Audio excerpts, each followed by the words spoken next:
Dear students, ദൈവകൃപയാൽ നമ്മൾ coordination compounds ഏതാണ്ട് അവസാന ഭാഗത്തേക്ക് എത്തിയിരിക്കുകയാണ്. കഴിഞ്ഞ ദിവസങ്ങളിൽ IUPACനെയും ഒക്കെ ഫോർവേഡ് ചെയ്യാൻ പറഞ്ഞപ്പോൾ നിങ്ങൾ ഫോർവേഡ് ചെയ്തു. കുറച്ചും കൂടി താല്പര്യത്തോടെ നിങ്ങൾ പഠിക്കണം. കെമിസ്ട്രി അല്ലെങ്കിൽ ഈ ചാപ്റ്റർ എന്ന് മാത്രമല്ല, എല്ലാ വിഷയങ്ങളും നിങ്ങൾ കുറച്ചും കൂടി താല്പര്യത്തോടെ പഠിച്ചാൽ കൊറോണ നിങ്ങൾക്ക് ഭാഗ്യമായിട്ട് മാറും. കാരണം ഞാൻ കരുതുന്നു ഒത്തിരി ടോപ്പിക്കുകളൊന്നും നിങ്ങൾക്ക് പരീക്ഷയ്ക്ക് വരില്ല. ഈ പഠിപ്പിക്കുന്ന ടോപ്പിക്കുകളൊക്കെ നന്നായി പഠിച്ചാൽ പഠിക്കുന്നതിൽ നിന്ന് കൂടുതൽ ചോദ്യങ്ങൾ വരുമ്പോൾ നിങ്ങൾക്ക് സ്കോർ ചെയ്യാനുള്ള സാധ്യത കൂടുതലാണ്. അതുകൊണ്ട് അലംഭാവവും ഉഴപ്പും ഒക്കെ ഉപേക്ഷിച്ച് നന്നായി പഠിക്കണമെന്നുള്ള ഒരു അഡ്വൈസോട് കൂടി നമുക്ക് കോഓർഡിനേഷൻ കോമ്പൗണ്ടിൻ്റെ അവസാന സെഗ്മെൻറ്റിലേക്ക് വരാം. അപ്പോൾ ഇത്രയും ദിവസങ്ങൾ നമ്മൾ പഠിപ്പിച്ച, അതായത് IUPAC നെയിം മുതൽ ഐസോമെറിസം, ബോണ്ടിങ്, പ്രത്യേകിച്ച് വാലൻസ് ബോണ്ട് തിയറി, അത് കഴിഞ്ഞ് crystal field theory in the octahedral field അല്ലെങ്കിൽ ഒക്ടാഹെഡ്രൽ കോംപ്ലക്സുകളിലുള്ള ക്രിസ്റ്റൽ ഫീൽഡ് തിയറി, ഇത്രയും കാര്യം പഠിച്ച ഒരാളെ സംബന്ധിച്ച് ഇനി പറയാൻ പോകുന്ന ഈ ലാസ്റ്റ് ഭാഗം വെറും ചൈൽഡ്സ് പ്ലേയാണ്, കുട്ടികളെ ഒന്നുമില്ല. അപ്പോൾ അത്രയും ഭാഗം നന്നായി പഠിച്ചതിന് ശേഷമേ ഇതിലേക്ക് വരാവുള്ളൂ. നമ്മളിനി അവസാന ഭാഗത്തിലേക്ക് വരുമ്പോൾ crystal field theory in the tetrahedral complexes. നമ്മൾ കഴിഞ്ഞ ദിവസം പഠിച്ചതിൽ നിങ്ങൾക്ക് ഓർമ്മയുണ്ടാകും, ക്രിസ്റ്റൽ ഫീൽഡ് സ്പ്ലിറ്റിംഗ് എനർജിയെ സാരമായി ബാധിക്കുന്ന ഘടകങ്ങളിൽ ഒന്ന് ജോമെട്രിയാണ് എന്ന് നമ്മൾ കണ്ടു. അപ്പോൾ നമ്മളവിടെ എഴുതി വച്ചിരുന്നു delta O is much greater than delta T എന്ന് വെച്ചാൽ ഒക്ടാഹെഡ്രൽ ജോമെട്രിയിൽ, ഒക്ടാഹെഡ്രൽ ഫീൽഡിലാണ് ഈ ഡി ഓർബിറ്റലുകൾ തമ്മിലുള്ള ഡിസ്റ്റൻസ് ഡെൽറ്റ O വളരെ ഗ്രേറ്റ് ആയിരിക്കുന്നത്. എന്നാൽ delta T compared to delta O much less ആണെന്നുള്ളൊരു കാര്യം നമ്മുടെ മനസ്സിലുണ്ട്. അപ്പോൾ നമ്മളിനി crystal field theory in tetrahedral കോംപ്ലക്സിലേക്ക് വരുമ്പോൾ നോക്കൂ, ഇവിടെയും നമ്മൾ മുമ്പ് പറഞ്ഞതുപോലെ തന്നെയാണ്. ഇതാണ് എനർജി ലൈൻ. 5 ഡീജനറേറ്റ് ഡി ഓർബിറ്റിൽ മെറ്റൽ ആറ്റത്തിൻ്റെ ഇങ്ങനെ നിൽക്കുമ്പോൾ അതിനടുത്തോട്ട് ലിഗാൻഡ് വരുന്ന കാണുമ്പോൾ 5 എണ്ണത്തിൻ്റെയും എനർജി മുമ്പത്തെ പോലെ കൂടും. ഇനിയാണ് വ്യത്യാസം. ടെട്രാഹെഡ്രൽ ഫീൽഡിൽ അല്ലെങ്കിൽ ടെട്രാഹെഡ്രൽ കോംപ്ലക്സുകളിൽ ലിഗാൻഡ് അപ്രോച്ച് ചെയ്യുന്നത് ആക്സിസിനിടയിലൂടെയാണ്, ഇൻ ബിറ്റ്വീൻ ദി ആക്സിസാണ്. ഒക്ടാഹെഡ്രലിലോ ആക്സിസിൽ കൂടി അല്ലെങ്കിലും ആക്സിസിനോട് ചേർന്ന, അതുകൊണ്ട് ആക്സിസിൽ കിടന്ന 2 ഓർബിറ്റലിൻ്റെ എനർജിയാണ് അവിടെ കൂടിയത്. ഇവിടെ ശ്രദ്ധിക്കണം, ഇവിടെ ലിഗാൻസ് വരുന്നത് ബിറ്റ്വീൻ ദി ആക്സിസാണ്. അപ്പോൾ ബിറ്റ്വീൻ ദി ആക്സിസ് കിടക്കുന്ന 3 ഓർബിറ്റലില്ലേ, DXY, DXZ, DYZ, അത് 3ൻ്റെയും എനർജിയാണ് ക്രമാതീതമായി വർദ്ധിക്കുന്നത്. നോക്കുക, അതാണിത്. അങ്ങേപ്പുറം അതിനെ T2G എന്നാണ് വിളിച്ചതെങ്കിൽ ഇവിടെ നമ്മൾ അതിനെ വിളിക്കാൻ പോകുന്നത് E എന്നും T എന്നുമാണ്. E എന്നും T എന്ന് വിളിക്കുന്നത്. അപ്പോൾ അങ്ങേപ്പുറം T2G എന്ന ഓർബിറ്റൽ ഇവിടെ വരുമ്പോഴത്തേക്കും ആ 2G ഒന്നുമില്ല, T എന്നും, അങ്ങേപ്പുറം EG എന്ന് കിടന്നത് ഇവിടെ വരുമ്പോൾ E എന്നും ആകും. ആ നൊട്ടേഷൻ അത് സ്പെക്ട്രോ കെമിസ്ട്രിയുമായി ബന്ധപ്പെട്ട കാര്യമാണ്. നിങ്ങളതിനെക്കുറിച്ച് ബോധർ ചെയ്യേണ്ട, നമുക്കതൊന്നും പഠിക്കാനില്ല. ആ നൊട്ടേഷൻ ഇവിടെ Tയും Eയും ആണെന്ന് മാത്രം ഓർത്തിരുന്നാൽ മതി. അപ്പോൾ ആ 3 ഓർബിറ്റിൽ എനർജിയിൽ കൂടും. 2 സ്ക്വയർഡ് ആയിട്ടുള്ള DX² Y² DZ² അതിനെ ഡെസിഗ്നേറ്റ് ചെയ്യുന്നത് E എന്നാണ്. അതിൻ്റെ എനർജി കുറയും. ഈ 2 ലെവലുകൾ തമ്മിലുള്ള ഡി ഓർബിറ്റുകൾക്കിടയിലുള്ള ഗ്യാപ്പാണ് ഡെൽറ്റ T, അല്ലെങ്കിൽ crystal field splitting energy in the tetrahedral ജോമെട്രിയാണ് ഡെൽറ്റ T. ഇതാണ് ആ ഫിഗറിനെ കുറിച്ച് പറയാനുള്ളത്. ഇവിടെ നമ്മൾ മുമ്പ് പറഞ്ഞ പോലെ തന്നെ T ഓർബിറ്റലുകൾ അല്ലെങ്കിൽ ആ 3 എണ്ണത്തിൻ്റെ എനർജി ഡെൽറ്റ Tയെ അപേക്ഷിച്ച് 2/5 കൂടുതലായിരിക്കും. ഇത് 3/5 കുറവായിരിക്കും എന്ന കാര്യവും ഒന്ന് അറിഞ്ഞിരിക്കുക. ഇനി ഞാൻ ഈ പറഞ്ഞ കാര്യത്തെ വേർഡ്സിൽ നിങ്ങളുടെ പുസ്തകം വായിക്കുമ്പോൾ വളരെ മിനിമമേ എഴുതിയിട്ടുള്ളൂ. ആ കാര്യം ഒന്ന് എക്സ്പ്ലെയിൻ ചെയ്തിട്ടുണ്ട്. ഞാൻ ഈ പറഞ്ഞ കാര്യം തന്നെയാണ്, ഒന്ന് വായിച്ചു പോകാം. In the tetrahedral geometry with 4 ligands, അറിയാലോ ടെട്രാഹെഡ്രലിൽ 4 ലിഗാൻസ് അല്ലെങ്കിൽ coordination number 4 the d orbital splitting is inverted and is smaller compared to octahedral field. ആ സെൻറ്റൻസിന് അർത്ഥം പിടി കിട്ടിയല്ലോ. ഒക്ടാഹെഡ്രലിൽ നിന്ന് നേരെ തിരിഞ്ഞു വരും, ആൻഡ് സ്മോളർ ആണെന്ന്. In the tetra the ligands approach the central metal through ഇലയാണ് between the axis, and consequently the energy of the 3 d orbitals designated as T orbitals are raised in energy, and the other 2 d orbitals denoted as E are lowered in energy. The crystal field splitting gap between the two level is denoted as delta T. പറഞ്ഞ കാര്യത്തെ ഒന്നും കൂടി അങ്ങ് എഴുതിയെന്നേ ഉള്ളൂ. ഇനി ഒരു പ്രധാന കാര്യം, പണ്ടൊക്കെ ഒരു കുഞ്ഞു ചോദ്യമൊക്കെയായി നിങ്ങളോട് ചോദിക്കാം. NCERT പുസ്തകത്തിൽ ഇങ്ങനെ ഒരു കമൻ്റ് എഴുതിയിട്ടുണ്ട്, ഞാനതിൻ്റെ ഒരു എക്സ്പ്ലനേഷനാണ്. നമുക്കറിയാം ഡെൽറ്റ ടി ഡെൽറ്റ ഒയേക്കാൾ ചെറുതാണ്, അതുകൊണ്ടോ electrons are not forced to pair up. എന്താ ആ സെൻസിൻ്റെ അർത്ഥം? മനസ്സിലൊന്ന് കൊണ്ടുവന്നേ. ഡെൽറ്റ ടിയുടെ ഗ്യാപ്പ് ചെറുതായതുകൊണ്ട്, ഡെൽറ്റ ടിയുടെ കേസിൽ താഴെ കിടക്കുന്ന ഓർബിറ്റിൽ ഏതൊക്കെയാണ്? 2 എണ്ണമാണ്. അപ്പം മൂന്നാമത്തെ ഇലക്ട്രോൺ, അതായത് D3 ആകുമ്പോൾ, D1 ആണെങ്കിൽ താഴെ കിടക്കും, D2 ആണെങ്കിലും താഴെ തന്നെയാണ്. D3യിലേക്ക് വരുമ്പോൾ മൂന്നാമത്തെ ഇലക്ട്രോൺ താഴെ പെയർ ചെയ്യുന്നതിന് പകരം നേരെ എങ്ങോട്ട് കയറും? T ലെവലിലോട്ട് പോകും. കാരണം അതിൻ്റെ എനർജി ഗ്യാപ്പ് ചെറുതാണ്. ആ ഗ്യാപ്പ് ചെറുതായതുകൊണ്ട് ഈസിലി ഇലക്ട്രോൺസിന് എങ്ങോട്ട് ഷൂട്ടപ്പ് ചെയ്യാം? അപ്പർ എനർജി റീജിയനിലോട്ട് ഷൂട്ടപ്പ് ചെയ്യാം. പിടികിട്ടിയോ? ഹെൻസ് അതുകൊണ്ട് most of the tetrahedral complexes are high spin in nature. എന്താ സെൻസിൻ്റെ അർത്ഥം? അപ്പം മൂന്നാമത്തെ ഇലക്ട്രോൺ മുകളിലോട്ട് പോകും, 4ാമത്തെ ഇലക്ട്രോണും മുകളിലോട്ട് പോകും, 5ാമത്തെ ഇലക്ട്രോണും മുകളിലോട്ട് പോകും. എന്ന് വെച്ചാൽ മിക്കവാറും ഇലക്ട്രോണുകൾ ഏത് ലെവലിലായിരിക്കും? അൺപെയർഡ് സ്റ്റേറ്റിലായിരിക്കും. അൺപെയർഡ് ഇലക്ട്രോണിൻ്റെ എണ്ണം കൂടുമ്പം മോളിക്യൂളിൻ്റെ സ്പിൻ എങ്ങനെയാകുമെന്നാണ് പറഞ്ഞത്? ഹൈ സ്പിന്നാകും. എന്ന് പറഞ്ഞാൽ അതിൻ്റെ അർത്ഥം എന്താണ്? Most of the tetrahedral complexes are high spin in nature. അതൊരു ചോദ്യമായി പണ്ട് ചോദിച്ചിരുന്നു. ടെട്രാഹെഡ്രൽ കോംപ്ലക്സുകൾ ഹൈ സ്പിന്നാണ് പ്രൊമോട്ട് ചെയ്യുന്നത്. കാരണം എന്താണ് പറയണം? ഇതാണ് കാരണം. എന്ത്? ടെട്രാഹെഡ്രൽ ജോമെട്രിയിൽ ഡെൽറ്റ ടി ഡെൽറ്റ ഒയേക്കാൾ ലെസ് ആയതുകൊണ്ട് മൂന്നാമത്തെ ഇലക്ട്രോൺ എപ്പോഴും എങ്ങോട്ട് ചെയ്യും? T ലെവലിലോട്ട് പ്രൊമോട്ട് ചെയ്യപ്പെടും. Therefore, most of the electrons will be unpaired, and in that case, the complex will be high spin in nature. അല്ലെങ്കിൽ അത് തിരിച്ചും ചോദിക്കാം. In other words, tetrahedral complexes of low spin configuration are rarely found. Low സ്പിന്നുള്ള tetrahedral കോംപ്ലക്സുകൾ സാധാരണ കാണാറില്ല.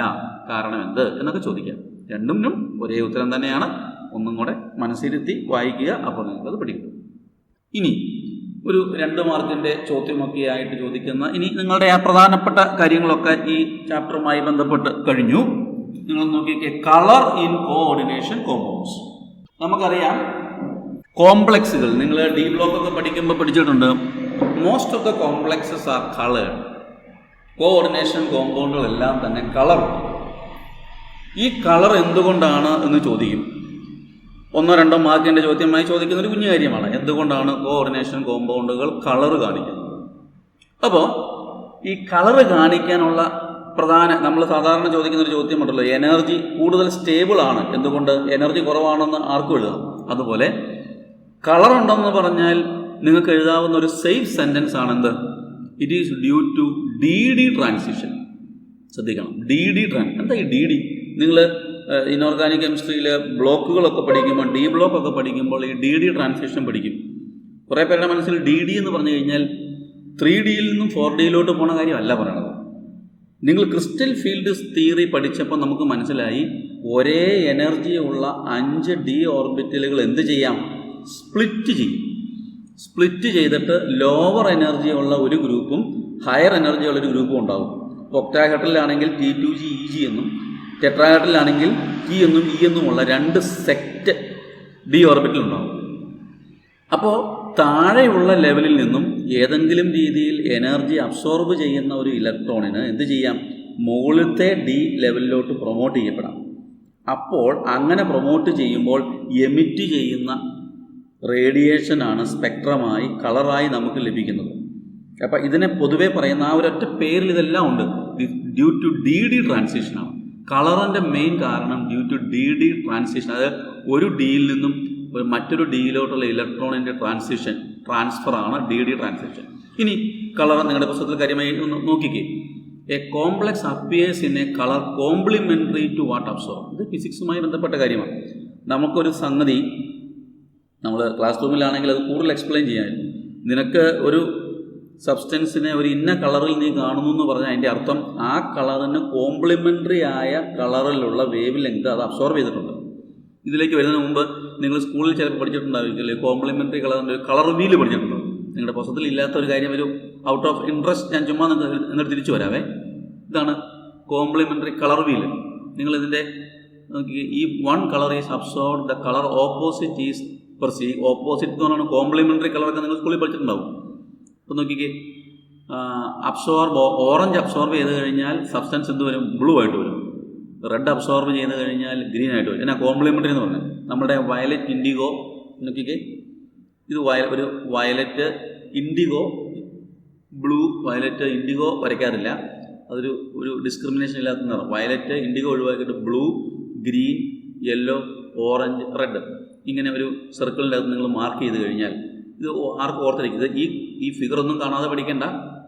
ആർക്കും നിങ്ങൾക്ക് പരീക്ഷയ്ക്ക് ചോദിച്ചു കഴിഞ്ഞാൽ വയലറ്റാണ് അബ്സോർബ് ചെയ്യണതെങ്കിൽ യെല്ലോ ആയിട്ടാണെങ്കിലും സബ്സ്റ്റൻസ് കാണുന്നത്. ഇതാണ് കോംപ്ലിമെൻ്ററി കളർ എന്ന് പറയുന്നത്. നോക്കിക്കേ, ഇവിടെ ചെയ്യണുണ്ടോ? ഓറഞ്ച് അബ്സോർബ് ചെയ്ത് കഴിഞ്ഞാൽ ബ്ലൂ, ഓറഞ്ച് എന്ത് ചെയ്യും? ഓറഞ്ച് അബ്സോർബ് ചെയ്ത് കഴിഞ്ഞാൽ സബ്സ്റ്റൻസ് ബ്ലൂ ആയിട്ട് കാണും. കിട്ടിയോ? റെഡ് അബ്സോർബ് ചെയ്ത് കഴിഞ്ഞാൽ ഗ്രീൻ ആയിട്ട് കാണും. കിട്ടിയോ? ഇനി യെല്ലോ അബ്സോർബ് ചെയ്ത് കഴിഞ്ഞാൽ വയലറ്റ് ആയിട്ട് വരും. യെല്ലോ അബ്സോർബ് ചെയ്ത് കഴിഞ്ഞാൽ വയലറ്റ് ആയിട്ട് വരും. ഇതാണ് കളർ വീൽ എന്ന് പറയും. അബ്സോർബ് ചെയ്യുന്നതിൻ്റെ കോംപ്ലിമെൻ്ററി കളർ. ഇതിൻ്റെ കോംപ്ലിമെൻ്ററിയാണ്. ഇതിൻ്റെ കോംപ്ലിമെൻ്ററിയാണ്, അങ്ങനെ ഓപ്പോസിറ്റ് വരുന്നത്. നമുക്കിങ്ങനെ ഈസി ആയിട്ട് നിങ്ങൾക്ക് തന്നെ ഒരെണ്ണം വരച്ച് നോക്കാം. ഞാൻ നോട്ടിൽ ഈ കളർ വീല് നിങ്ങൾക്കൊന്ന് വരച്ച് വിടാം. പക്ഷെ ഒന്ന് പറഞ്ഞൊന്ന് മാത്രം. അബ്സോർബ് ചെയ്യുന്ന നിറം ഏത് വേവ് ലെങ്തിലുള്ള, ഏത് കളറിൻ്റെ വേവ് ലെങ്തിലാണോ അബ്സോർബ് ചെയ്യുന്നത് അതിൻ്റെ കോംപ്ലിമെൻ്ററി ആയ ഒരു നിറത്തിലായിരിക്കും സബ്സ്റ്റൻസ് നമുക്ക് കാണാൻ പറ്റുന്നത്. ഇനി ആ കാര്യമാണ് എഴുതിയേക്കുന്നത്. നിങ്ങൾ നോട്ടിലേക്ക് എഴുതുമ്പോൾ മനസ്സിലാക്കാൻ വേണ്ടി ഞാനൊന്ന് വായിക്കാം. A complex appears in a colour complementary to what absorb. From crystal field theory, we know that the degeneracy of the d orbitals of a metal split up into two sets. Hence, electron in a lower energy level can absorb energy and get promoted to the higher energy level. This is called DD transition. This is responsible for the color of a complex. ഏറ്റവും വിശദമായിട്ട് എഴുതിയിട്ടുണ്ട്. ഇതാണ് നമ്മൾ പറഞ്ഞ ആ തിയറിയുടെ എല്ലാം ഒരു നട്ട്ഷെല്ലാണത്. നമ്മൾ കളർ വീല് പറഞ്ഞു. ഇനി അത് എക്സ്പ്ലെയിൻ ചെയ്യാനായിട്ട് ഒരു സ്പെസിഫിക് എക്സാമ്പിൾ എടുക്കുക. ചിലപ്പോൾ നിങ്ങളോട് പരീക്ഷയ്ക്ക് ഇത് ചോദിച്ചിട്ടുണ്ട്. ഇതേ കോംപ്ലക്സ് പല പ്രാവശ്യം ചോദിച്ചിട്ടുണ്ട്. ഇത് നിങ്ങളുടെ NCERT ടെക്സ്റ്റിലുള്ളൊരു എക്സാമ്പിളാണ്. നോക്കൂ, ടൈറ്റാനിയത്തിൻ്റെ ഒരു കോംപ്ലക്സ് TiH2O6 3+ എന്ന് പറയുന്ന ഈ മെറ്റൽ, ഈ കോർഡിനേഷൻ, ഈ complex, consider A complex. This is violet in colour. അപ്പോൾ നിങ്ങൾക്കറിയാം വയലറ്റ് ആണ് എങ്കിൽ ഇത് ഏതായിരിക്കും അബ്സോർബ് ചെയ്യണേ? യെല്ലോയിൽ അബ്സോർബ് ചെയ്യണം, നമ്മൾ മുമ്പ് പറഞ്ഞു. ഇനി ഇതിനകത്ത് this octahedral complex has the configuration. എന്താ കോൺഫിഗറേഷൻ? ഈ മെറ്റലിൻ്റെ അകത്ത് ടൈറ്റാനിയത്തിൻ്റെ ഔട്ടർ കോൺഫിഗറേഷൻ 3D1 എന്നാണ്. 3D1 the configuration. അപ്പോൾ ഇത് 6 ലിഗാൻഡ് ഉള്ളപ്പോൾ ജോമെട്രി ഏതാണ്? ഒക്ടാഹെഡ്രലാണ്. ഒക്ടാഹെഡ്രൽ കോംപ്ലക്സിൽ താഴെ ഏതാണ്? T2G, മേളിൽ EG. അപ്പോൾ D1 എന്ന് പറഞ്ഞാൽ കോൺഫിഗറേഷൻ എങ്ങനെയായിരിക്കും? T2Gയിൽ 1, EGയിൽ 0. ഇവിടെ കിട്ടിയോ? ഇതാണ് സാധാരണ ഗതിയിലുള്ള ടൈറ്റാനിയത്തിൻ്റെ ഒരു കോംപ്ലക്സിൻ്റെ ഇലക്ട്രോണിക് കോൺഫിഗറേഷൻ. T2G1, EG0. ഇനി light corresponding to yellow is absorb. Yellow റീജിയനിലുള്ള വേവ് ലെങ്തിലുള്ള ലൈറ്റ് അബ്സോർബ് ചെയ്താൽ ആ എനർജി കൊണ്ട് T2Gയിൽ കിടക്കുന്ന ഈ ഇലക്ട്രോൺ എന്ത് ചെയ്യാം? EG ലെവലിലോട്ട് വരാം. Electron from the T2G get promoted to EG. ഇത് കോൺഫിഗറേഷൻ. പറയുന്നത് എന്താവും? ആകെ ഒരു ഇലക്ട്രോണേ ഉള്ളൂ. അപ്പോൾ T2Gയിലെ ഇലക്ട്രോൺ EG ലെവലിലോട്ട് ഷൂട്ടപ്പ് ചെയ്യും. This is called DD transition. ഈ DD ട്രാൻസിഷൻ ആണ് കോംപ്ലക്സ് വയലറ്റ് യെല്ലോയിൽ അബ്സോർബ് ചെയ്തതുകൊണ്ട് കോംപ്ലക്സ് എങ്ങനെ അപ്പിയർ ചെയ്യും? വയലറ്റ് കളറായിട്ട് അപ്പിയർ ചെയ്യും. അപ്പം ഒരു സ്പെസിഫിക് എക്സാമ്പിൾ എടുത്തിട്ട് കളർ എക്സ്പ്ലെയിൻ ചെയ്യണമെങ്കിൽ നിങ്ങൾക്ക് ഏറ്റവും എളുപ്പമാണ് ടൈറ്റാനിയത്തിൻ്റെ H2 ലിഗാൻഡ്. അപ്പോൾ നിങ്ങൾക്ക് മനസ്സിൽ ഓർത്തിരിക്കാം. ഈ കോംപ്ലക്സിൽ ടൈറ്റാനിയത്തിൻ്റെ ഔട്ടർ കോൺഫിഗറേഷൻ 3D1 ആണെന്ന് പറയുക. ഒക്ടാഹെഡ്രൽ ജോമെട്രിയിൽ T2G1, EG0 ആയിരിക്കും. യെല്ലോ റീജിയനിൽ അബ്സോർബ് ചെയ്ത് കഴിഞ്ഞാൽ ഇലക്ട്രോണിനെ EG ലെവലിലേക്ക് പ്രൊമോട്ട് ചെയ്യപ്പെടാം. അപ്പോൾ DD ട്രാൻസിഷൻ നടന്നു. അതുകൊണ്ട് അതിൻ്റെ കോംപ്ലിമെൻ്ററി കളറായ വയലറ്റ് കളറിൽ, അതായത് യെല്ലോ അബ്സോർബ് ചെയ്തപ്പോൾ കോംപ്ലിമെൻ്ററി കളറായ വയലറ്റിൽ അപ്പിയർ ചെയ്തു എന്ന് നിങ്ങൾ പറയുക. ഇനി ഇത് കളറുമായി ബന്ധപ്പെട്ട് ചെറിയ 1-2 മാർക്കിൻ്റെ ഒക്കെ കുഞ്ഞു കാര്യങ്ങൾ ചോദിക്കാറുണ്ട്. നിങ്ങളുടെ പുസ്തകത്തിൽ നിങ്ങൾ വായിച്ചെടുത്താൽ അതിലേക്ക് എഴുതിയിട്ടുണ്ട്. നോക്കിക്കേ, the absence of ligands does not encourage crystal field splitting. അപ്പോൾ അതായത് ligand has a vital role in giving colour to the complex. ഇതാണ് നമ്മുടെ ഡിസ്കഷൻ. ലിഗാൻഡിൻ്റെ സാന്നിധ്യം, ലിഗാൻഡ് ഇല്ലെങ്കിൽ നിറം ഉണ്ടാകണമെന്ന് നിർബന്ധമില്ല. കാരണം എന്നാ, നമ്മൾ പറഞ്ഞല്ലോ 2 തിയറിയിലും ലിഗാൻഡ് വരുമ്പോൾ, അതായത് ലിഗാൻഡിനെ കാണുമ്പോഴാണ് മെറ്റൽ ആറ്റത്തിൻ്റെ ഡി ഓർബിറ്റലുകൾ 2 സെറ്റായിട്ട് തിരിയുന്നത്. ശരിയല്ലേ? അപ്പോൾ in the absence of ligands that does not encourage crystal field splitting, that ഈ സബ്സ്റ്റൻസ് ബിക്കം കളർലെസ്. അപ്പം ലിഗാൻഡ് ഇല്ലെങ്കിൽ എല്ലാ ഡി ഓർബിറ്റലും ഒരേ എനർജിയാണ്. അപ്പോൾ ഡി ട്രാൻസിഷൻ നടക്കുമോ? ഇല്ല. ഈ ഒരു കാര്യം ഓർത്തിക്കണം. ചിലപ്പോൾ അതൊക്കെ ചോദ്യം വേണ്ടി ചോദിക്കാം. Why in the absence of ligands a metal complex become colourless? അപ്പോൾ നിങ്ങൾ പറയണം, only in the presence of ligands DD transition can take place, or crystal field splitting will take place only in the presence of ligands. നോക്കുക, നമ്മൾ മുമ്പ് പറഞ്ഞ example തന്നെയാണ്. Titanium H2O6 ഇത് complete ആണ്, 3+ ആയിരുന്നു. അത് ക്ലോറിനുമായിട്ട് ചേരുമ്പോൾ ഇത് വയലറ്റ് നിറമാണ്. ഓൺ ഹീറ്റിംഗ് ഇത് ചൂടാക്കി ഇറ്റ് ടേൺസ് കളർലെസ്. ചൂടാക്കുമ്പോൾ എന്ത് ചെയ്യും? ചൂടാക്കുമ്പോൾ ഇതിൻ്റെ അകത്ത് നിന്ന് H2O മോളിക്കൂൾ പോകും. H2O മോളിക്കൂളാണ് ligand. H2O പോകുമ്പോൾ ഇത് കളർലെസ് ആകുന്നു. അപ്പോൾ നമ്മൾ പറഞ്ഞതിന് ഈ ആർഗ്യുമെൻറ്റിനെ സബ്സ്റ്റാൻഷിയേറ്റ് ചെയ്ത എക്സാമ്പിളാണ്. ചിലപ്പോൾ ഈ എക്സാമ്പിൾ തന്നെ പരീക്ഷയ്ക്ക് ചോദിക്കാം. ഇത് വയലറ്റ് ഇൻ കളറാണെന്നും when it is heated that becomes colorless. Why? When heated it loses water molecules. അപ്പോൾ നിങ്ങൾ പറയണം വാട്ടർ മോളിക്യൂൾ ലിഗാൻഡാണ്. When ligand loses crystal field splitting സംഭവിക്കുകയില്ല. അപ്പോൾ ഡി ട്രാൻസിഷൻ ഇല്ല, അതുകൊണ്ട് കളറില്ല. മറ്റൊരു എക്സാമ്പിളും കൂടെ കൊടുത്തിട്ടുണ്ട്. ഇത് പലപ്പോഴും ചോദിച്ചിട്ടുണ്ട്. നിങ്ങൾക്കെല്ലാം അറിയാവുന്ന പരിചയമായ ഒരു എക്സാമ്പിളാണ് കോപ്പർ സൾഫേറ്റ്, തുരിശൻ. ഇതാ കോപ്പർ സൾഫേറ്റിൻ്റെ ശരിക്കുള്ള മോളിക്കുലർ ഫോർമുല ഇതാണ്. ഇത് ലിഗാൻഡാണ്, CuSO4 5H2O. നിങ്ങളതിനെ വാട്ടർ ഓഫ് ക്രിസ്റ്റലൈസേഷൻ എന്നൊക്കെ സ്കൂളിൽ പഠിച്ചിട്ടുണ്ടാവും. തുരിശിൻ്റെ നിറം ബ്ലൂ ആണ്. നിങ്ങൾ വീട്ടിൽ തുരിശുണ്ടെങ്കിൽ ഒരു സ്പൂണിലെടുത്തിട്ട് ഒന്ന് ചൂടാക്കി നോക്കിക്കേ. ചൂടാക്കുമ്പോൾ അത് കൽക്കണ്ടം പോലെ വൈറ്റ് ആകും.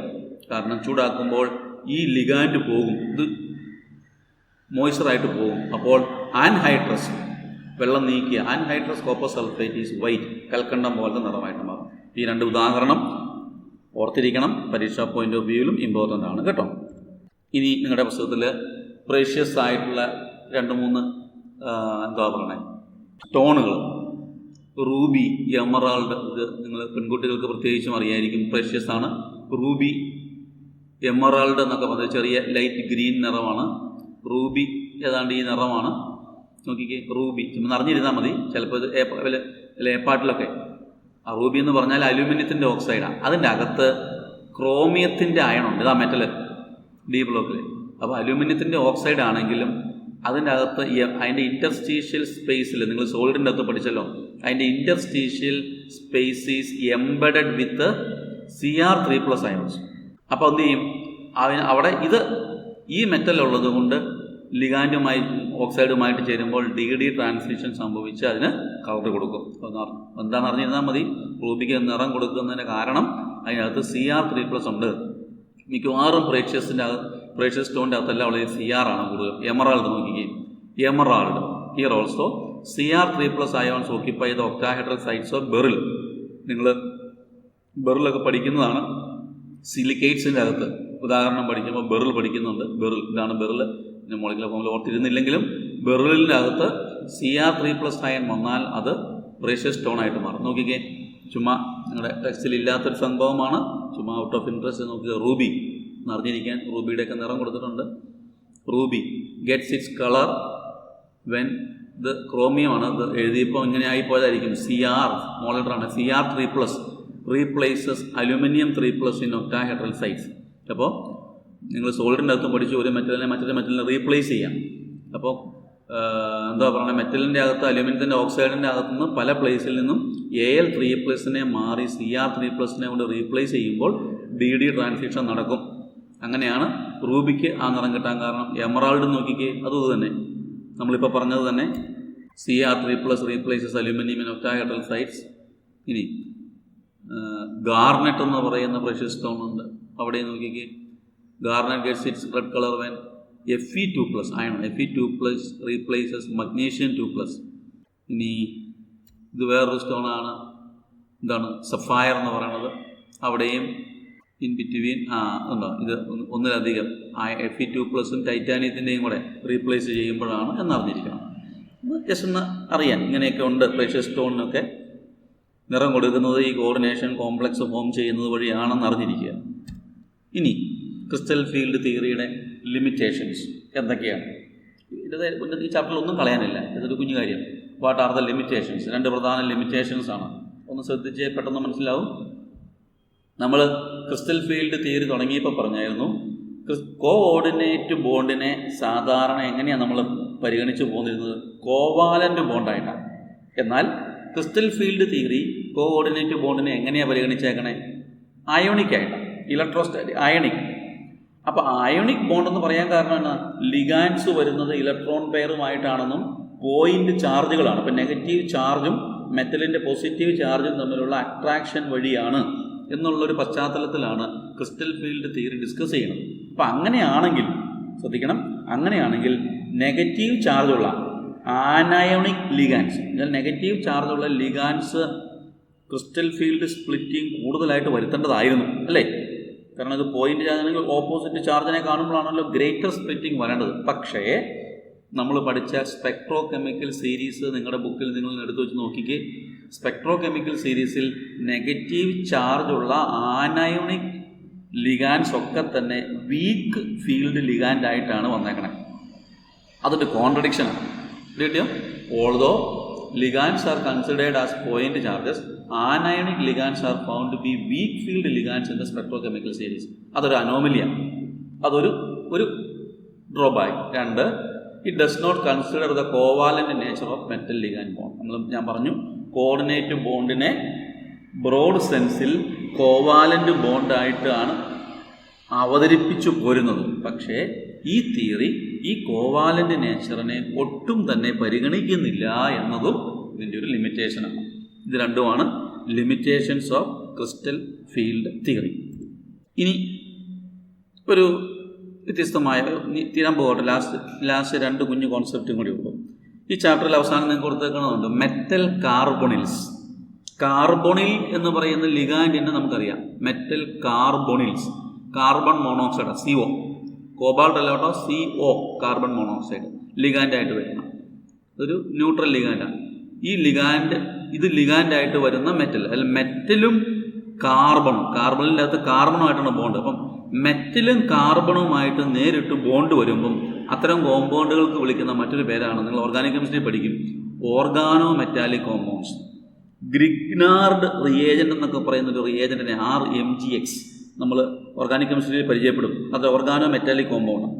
അപ്പോൾ ദേ ആർ ഓർഗാനോ മെറ്റാലിക്. ആ ഓർഗാനോ മെറ്റാലിക് എന്ന് പറയാൻ കാരണം പിടിയോ, ഓർഗാനിക്കായ കാർബണും ഒരു മെറ്റലും തമ്മിൽ നേരിട്ട് മെറ്റൽ കാർബൺ ബോണ്ട് ഉള്ളത് എന്നർത്ഥം.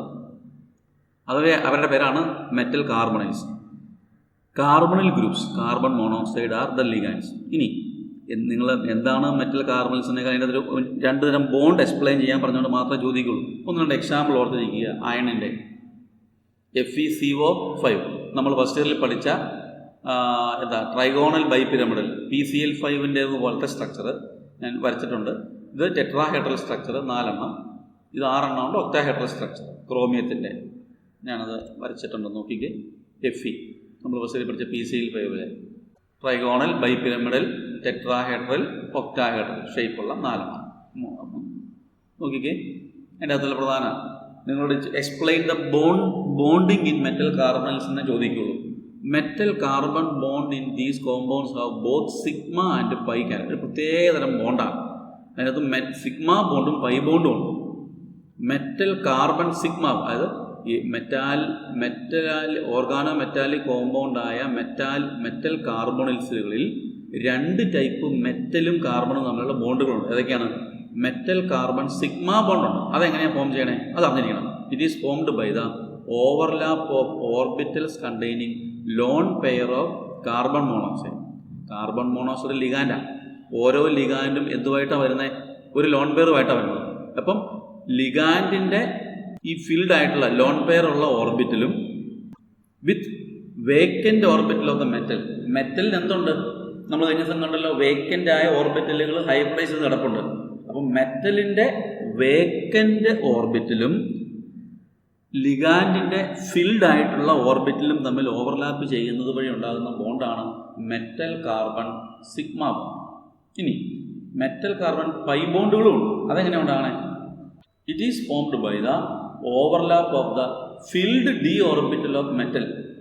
ശ്രദ്ധിക്കണം, മെറ്റലിൻ്റെ ഫിൽഡ് ഓർബിറ്റൽ ഇല്ലേ, അതായത് നമ്മൾ പറയുന്നല്ലോ മെറ്റലിൻ്റെ അകത്ത് ഇപ്പോൾ ക്രോമിയമോ നിക്കലിൻ്റെ ഒക്കെ വേക്കൻ്റ് ഓർബിറ്റൽ ഉണ്ടാക്കാനായിട്ട് കുറച്ച് ഓർബിറ്റലുകളൊക്കെ ഇങ്ങനെ പെയറപ്പ് ചെയ്യല്ലേ.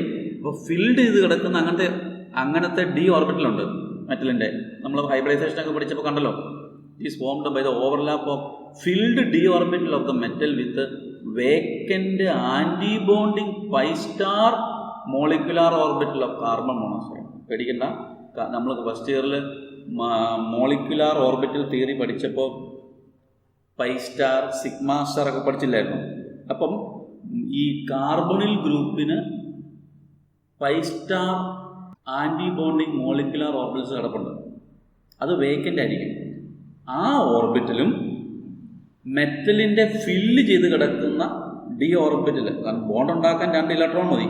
മെറ്റലിൻ്റെ അകത്തുള്ള ഫില്ല് ചെയ്ത് കിടക്കുന്ന ഇലക്ട്രോണുള്ള ഓർബിറ്റലും കാർബണിൽ ഗ്രൂപ്പിൻ്റെ anti bonding pi star molecular ഓർബിറ്റലും തമ്മിൽ നടക്കുന്ന ഒരു അസാധാരണ ബോണ്ടാണെന്ന് മെറ്റൽ കാർബൺ പൈ ബോണ്ട്. അപ്പോൾ നിങ്ങളോട് ആ ഒരു സെൻറ്റൻസ് ഒന്ന് പഠിക്കണം. അപ്പോൾ ഒന്നുകൂടെ പറയാം, മെറ്റൽ കാർബണിൽസിൽ 2 ടൈപ്പ് മെറ്റൽ കാർബൺ ബോണ്ടുണ്ട്. ഒന്ന് മെറ്റൽ കാർബൺ സിഗ്മ ബോണ്ട്, അതാണ് നമ്മൾ പഠിക്കുന്ന കോർഡിനേഷൻ ബോണ്ട്. അതെങ്ങനെയാണ്?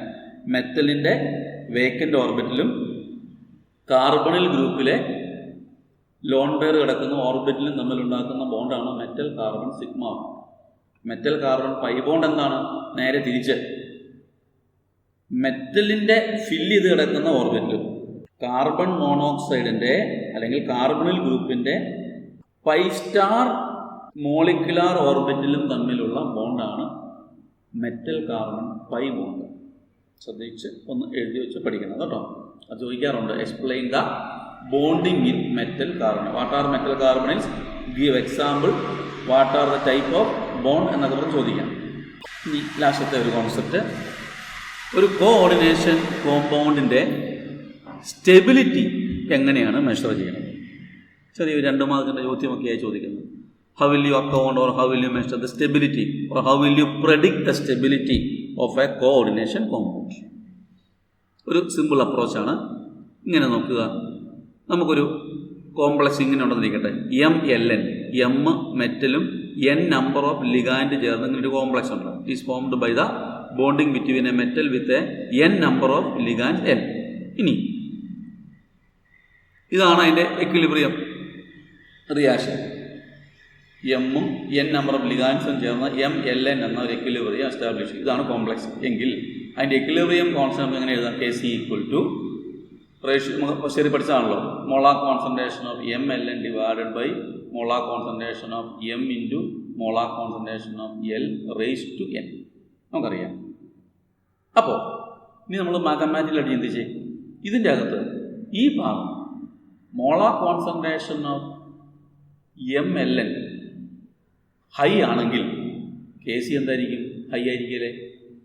ന്യൂമിനേറ്റർ ഹൈ ആണെങ്കിൽ ഇതും ഹൈ ആയിരിക്കും. അപ്പോൾ Kcയുടെ വാല്യൂ ഹൈ ആണെന്ന് പറഞ്ഞാൽ അർത്ഥം എന്താണ്? Molar concentration of MLN high ആണ്. അതിൻ്റെ അർത്ഥം എന്താ? Molar concentration of MLN high എന്ന് പറഞ്ഞാൽ ഒത്തിരി കോംപ്ലക്സ് ഉണ്ടായിട്ടുണ്ടെന്നല്ലേ, കോംപ്ലക്സ് ആയി നിൽപ്പുണ്ടെന്നല്ലേ. അപ്പം അതിൻ്റെ അർത്ഥം എന്നാ? ഈ കോംപ്ലക്സ് സ്റ്റേബിൾ ആണെന്നല്ലേ. സ്റ്റേബിൾ ആണെങ്കിലല്ലേ കാര്യമായിട്ട് ഉണ്ടാവുകയും അത് നിൽക്കുകയും ചെയ്യുള്ളൂ. ഇതാണ് അതിൻ്റെ സ്റ്റെബിലിറ്റി. അപ്പം ഈ equilibrium constant Kc can predict the stability of a complex. Higher the value of Kc, greater will be the stability. നോക്കിക്കേ, ഒന്ന് പഠിക്കണം കേട്ടോ. High value of Kc indicate high concentration of MLN. ഇത് ക്യാപിറ്റൽ L ആണ് കേട്ടോ, MLN. That is, Kc is a stability constant of a complex. Higher the value of Kc, greater is the stability. The stability of a complex depends also on the following factors. 3 ചെറിയ കാര്യങ്ങൾ നിങ്ങൾ ഓർത്തിരിക്കുക. ഒന്ന്, ഇത് ചില നിരീക്ഷണങ്ങളിൽ നിന്നുള്ള ജനറലൈസേഷനാണ്. Charge on മെറ്റലായിട്ട് ഒന്ന് അറിഞ്ഞിരിക്കുക. Greater the charge greater is the stability. മെറ്റലിൻ്റെ ചാർജ് +1 ഉള്ള മെറ്റലിൻ്റെ സ്റ്റെബിലിറ്റിയേക്കാളും കൂടുതൽ, അത് എന്താ പറയുക, മെറ്റൽ അയണിൻ്റെ ചാർജ് കൂടുന്തോറും അത് ഫോം ചെയ്യുന്ന കോംപ്ലക്സിൻ്റെ സ്റ്റെബിലിറ്റിയും കൂടും. ഒരു ജനറൽ ഒബ്സർവേഷൻ. മറ്റൊന്ന്, basic nature of the ligand. ലിഗാൻഡിൻ്റെ nature greater the basic nature of ligand. Basic nature of ഇപ്പോൾ അമോണിയ പോലെയുള്ള ബേസുകൾ ഉണ്ട്. ബേസിക് നേച്ചർ ഓഫ് ലിഗാൻഡ്സ് കൂടുന്നതനുസരിച്ച് സ്റ്റെബിലിറ്റിയും കൂടും. Greater the stability. 3, presence of chelate ligands. Chelate, നമ്മൾ ചിലേഷൻ പഠിച്ചപ്പോൾ ഞാൻ പറഞ്ഞായിരുന്നു, കിലേഷൻ മോളിക്യൂളിൻ്റെ എന്ത് കൂട്ടുമെന്ന്, സ്റ്റെബിലിറ്റി കൂട്ടുമെന്ന്. ചിലേറ്റ് ലിഗാൻഡ്സ് ആണ്. Ligands increase the stability of a complex. അപ്പോൾ 3 ഈ കാര്യങ്ങൾ ഓർത്തിരിക്കുക. അപ്പോൾ how will you predict the stability of a complex? The stability of a complex can be predicted from equilibrium constant Kc. Greater the value of Kc, greater is the stability. പിന്നെ ഈ 3 കാര്യം കൂടി ഒന്ന് ഓർത്തിരിക്കുക. ചാപ്റ്റർ തീർന്നു. ഇനി application of coordination compound 3-4 ആപ്ലിക്കേഷനുകൾ അറിഞ്ഞിരിക്കുക. ചിലപ്പോൾ ചോദിക്കാം. ഞാൻ ചിലപ്പോൾ നിങ്ങൾക്ക് പഠിക്കാൻ സമയത്ത് ലിസ്റ്റ് ചെയ്തിട്ടുണ്ട്. ഒന്ന്, ഇൻ അനലിറ്റിക്കൽ കെമിസ്ട്രി ആണ് കേട്ടോ. അടിച്ചപ്പോൾ മാറിപ്പോയി. അനലിറ്റിക്കൽ കെമിസ്ട്രി, ജോമെട്രി അല്ല കേട്ടോ. In analytical chemistry. എന്താ അനലിറ്റിക്കൽ? പ്രാക്ടിക്കൽ. നമുക്ക് അനാലിസിസിന് for the qualitative and quantitative analysis നമ്മളത് പ്രാക്ടിക്കൽ പോലെ ചെയ്യുന്നതാണ്. To determine the hardness of water using EDTA, coordination compound നമുക്കറിയാലോ. അപ്പോൾ for the qualitative and quantitative analysis and also to determine the hardness of water. ജനറലായിട്ട് പറഞ്ഞാൽ in analytical chemistry for chemical analysis എന്ന് പറഞ്ഞിരിക്കണം, geometry അല്ല കേട്ടോ. മറ്റൊരു application in metallurgy for the extraction of metals like gold and silver, for the purification of metals. എന്ന് അറിഞ്ഞിരിക്കുക. ഏറ്റവും minimum in metallurgy. In medicine, chelating ligands are used for the treatment for metal poisoning. വിഷചികിത്സയിലൊക്കെ കൂടുതലും നിങ്ങൾ ചിലപ്പോൾ കേട്ടിട്ടുണ്ടാകും, വിഷവൈദ്യന്മാർ നാട്ടിലുള്ള അവരുടെ കയ്യിൽ കല്ലുകളുണ്ടെന്നൊക്കെ കേട്ടില്ലേ. ഈ കല്ലൊക്കെ ഓരോ മെറ്റലുകളാണ്. അപ്പോൾ ഏത് പാമ്പാണെന്ന് അറിയാൻ മേല ഓരോ പാമ്പിൻ്റെയും വെനം, വിഷത്തിൻ്റെ അകത്ത് ഈ ടൈപ്പ് ലിഗാൻഡുകളാണ്. അപ്പോൾ ഈ മുറിവിലേക്ക് കൊണ്ടുപോയി ഈ കല്ലുകൾ മാറി മാറി വെക്കുന്നു. അപ്പോൾ അത് പെട്ടെന്ന് ഏതെങ്കിലും മെറ്റലുമായിട്ട് ബോണ്ട് ഉണ്ടാക്കുകയാണെങ്കിൽ ആ വിഷം ഇങ്ങോട്ട് പോരും. അങ്ങനെയാണ് ഈ വിഷചികിത്സയിലൊക്കെ. ഇപ്പോൾ metal poisoning. EDTA is used for lead poisoning. Lead വിഷമാണെന്നൊക്കെ അറിയാമല്ലോ. മഞ്ഞളിൻ്റെ അകത്തൊക്കെ ലെഡ് ചേരുന്നാൽ വിഷമാണ്. EDTA is used for lead poisoning. അല്ലെങ്കിൽ ജനറലായിട്ട് പറഞ്ഞാൽ in medicine. In biological systems കേട്ടോ. ഇൻ ബയോളജിക്കൽ സിസ്റ്റംസ് അറിയാൻ പറ്റും എങ്ങനെയാണ്. ഇൻ ബയോളജിക്കൽ സിസ്റ്റംസ് നമ്മൾ ഇൻട്രൊഡക്ഷനിൽ പറഞ്ഞായിരുന്നല്ലോ. Chlorophyll coordination compound of magnesium ആണ്, എ പാർട്ടിലാണ് അറിഞ്ഞിരിക്കണം. Haemoglobin coordination compound of iron ആണ്. Vitamin B12 coordination compound of cobalt ആണ്. അപ്പോൾ in biological systems as catalyst, നിങ്ങൾ ഓർഗാനിക് കെമിസ്ട്രി പഠിക്കാൻ പോകുന്ന കാറ്റലിസ്റ്റാണ് Wilkinson's catalyst. Wilkinson's catalyst is used as catalyst for the hydrogenation of alkene. ഇതൊക്കെ coordination കോമ്പൗണ്ടുകളാണ് as catalyst. അടുത്തത് ഇൻ ഫോട്ടോഗ്രാഫി. ഇപ്പോൾ അതുപോലെ ഈ ബ്ലാക്ക് ആൻഡ് വൈറ്റ് ഫോട്ടോഗ്രാഫിയിലൊക്കെ കോർഡിനേഷൻ കോമ്പൗണ്ടുകളൊക്കെ ഉപയോഗിക്കാറുണ്ട് എന്ന് ഓർത്തിരിക്കുക.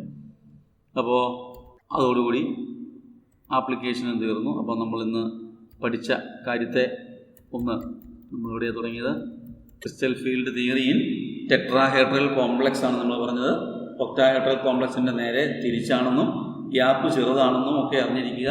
അതിൻ്റെ എക്സ്പ്ലനേഷൻ ഈ 2 പ്രധാന പോയിന്റുകൾ. ഗ്യാപ്പ് ചെറുതായതുകൊണ്ട് താഴത്തെ 2 ഇലക്ട്രോൺ കഴിഞ്ഞ് 3ാമത്തെ ഇലക്ട്രോൺ മുകളിലോട്ട് കയറും. അപ്പോൾ എന്ത് സംഭവിക്കും? മിക്കവാറും ഇലക്ട്രോണുകൾ അൺപെയർഡ് ആയതുകൊണ്ട് കോംപ്ലക്സുകൾ ഹൈ സ്പിന്നാണ്, അല്ലെങ്കിൽ ലോ സ്പിൻ ടെട്രാഹെഡ്രൽ കോംപ്ലക്സ് ഉള്ള കോമ്പൗണ്ട് കാണാറില്ല. കളറിന് കാരണം DD ട്രാൻസിഷനാണ്. കളർ കോംപ്ലിമെൻ്ററി കളർ നമ്മൾ പറഞ്ഞു. അതിൻ്റെ ഉദാഹരണം നമ്മളെടുത്തു. ലിഗാൻഡിന് കാര്യമായ ഒരു റോളുണ്ട്. Ligand നീങ്ങിക്കഴിഞ്ഞാൽ colour മിസ്സാകുന്നു. കാരണം ലിഗാൻഡിൻ്റെ സാന്നിധ്യത്തിലേ സ്പ്ലിറ്റിംഗ് ഉള്ളൂ. സ്പ്ലിറ്റിംഗ് നടന്നാലേ DD ട്രാൻസിഷൻ ഉള്ളൂ. പിന്നെ ചില പ്രധാന സ്റ്റോണുകളുടെ കാര്യം, ക്രിസ്റ്റൽ ഫീൽഡ് തിയറിയുടെ ലിമിറ്റേഷൻ, മെറ്റൽ കാർബണിൽസ് എന്താണെന്ന് കണ്ടു. മെറ്റലും ഓർഗാനിക് കാർബണുമായിട്ട് നേരിട്ട് ബോണ്ട് വരുന്ന അല്ലെങ്കിൽ കാർബണിൽ ഗ്രൂപ്പ് ലിഗാൻഡും ആയി മെറ്റലിനോട് ജോയിൻറ്റ് വരുന്നതാണ് മെറ്റൽ കാർബണിൽസ്. 3 ഉദാഹരണങ്ങൾ കണ്ടു. 2 ടൈപ്പ് ബോണ്ട് ഉണ്ടെന്ന് കണ്ടു. ഈ ഒരു കോർഡിനേഷൻ കോംപ്ലക്സിൻ്റെ സ്റ്റെബിലിറ്റി എക്സ്പ്ലെയിൻ ചെയ്യുന്ന ഫാക്ടർ പ്രധാനമായി എക്വിലിബ്രിയം കോൺസ്റ്റന്റ് കേസ് ആണ്. അതുകൂടാതെ 3 കുഞ്ഞു കാര്യങ്ങൾ: charge of the metal, basic nature of the ligand, presence of chelating ligands. The application, important applications of coordination compounds. അപ്പോൾ ദൈവം സഹായിച്ച് നമ്മൾ പരിക്കുകളേക്കാതെ ഈ ചാപ്റ്റർ ഭംഗിയായി തീർന്നിരിക്കുകയാണ്. നിങ്ങളിത് പഠിച്ചു കഴിയുമ്പോൾ എന്തെങ്കിലുമൊക്കെ സംശയങ്ങളുണ്ടെങ്കിൽ നിങ്ങൾക്ക് നേരിട്ട് ഫോൺ വിളിക്കുകയോ ചോദിക്കുകയോ ഒക്കെ ചെയ്യാം. ബാക്കപ്പ് ക്വസ്റ്റ്യൻസൊക്കെ നോക്കുക. പഴയ ക്വസ്റ്റ്യൻസൊക്കെ നോക്കി നന്നായി ഈ ചാപ്റ്റർ അങ്ങ് പഠിക്കുക കേട്ടോ. Okay, all the best. By.